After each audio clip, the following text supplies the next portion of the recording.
Баршаңызға қайырлы күн, каналыма қош келдіңіздер. Бүгін өте дәмді бауырдан салат дайындайтын боламыз. Жасалу жолы өте оңай, әрі қарапайым, үйдегі бар заттармен жасалатын өте дәмді салат. Міндетті түрде жасап көріңіздер. Алдымен жуаның жартысын алып, кішкене шағын пиязымызды алып, немесе ұсақтап турап алатын боламыз. Сәбізімізді де шикілей осылай ұсақтап турап шығамыз.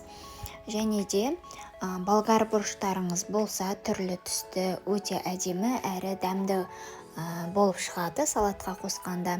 Менде тек осы жолы қызыл түрі болды. Әр түрлі цветінен болғаны өте жақсы сән беретін болады. Оны да осылай ұсақтатып, жақсылап турап аламыз. Одан кейін алдын ала пісіріп қойған бауырымызды, оны да ұсақтатып, соломкалатып турап шығатын боламыз. Бауырды пісірген кезде өте тез піседі, сондықтан да бауырды пісірген кезде қарап тұру қажет. Қатты болып кетпеу үшін жақсылап пісіріп алуымыз қажет. Осылай етіп барлық бауырды да турап алдым. Одан кейін және де достар, менің каналымда бұдан да басқа бауырдан жасалатын рулеттің, котлеттің түрлері бар, рецебі бар. Кіріп қарасаңыздар болады, жоғарыға ссылкасын қалдырып кететін боламын. Жаңағы турап алған пиязымызды және де сәбіз бен бұрыштарымызды осылай майға қорып алатын боламыз. Толықтай піскенше дейін орташа отта пісіріп аламыз. Ешқандай қиындығы жоқ, өте оңай жасалатын салат.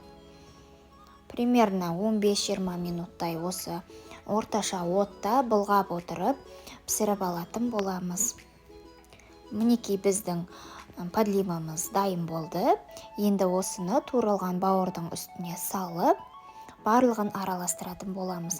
Татымына қарай чеснокты және де тұз бұрышымызды саламыз. Қара бұрышты салыңыздар, міндетті түрде өте дәмді болып шығады. Одан кейін 1-2 ас қасық майонезімізді салып араластырып аламыз.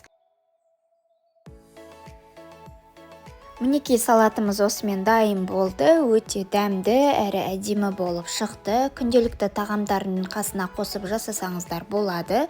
Жақсы желінеді, отбасыңызға ұнайтынына сенімдімін.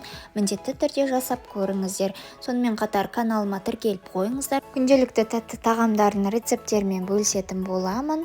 Қош, сау болыңыздар.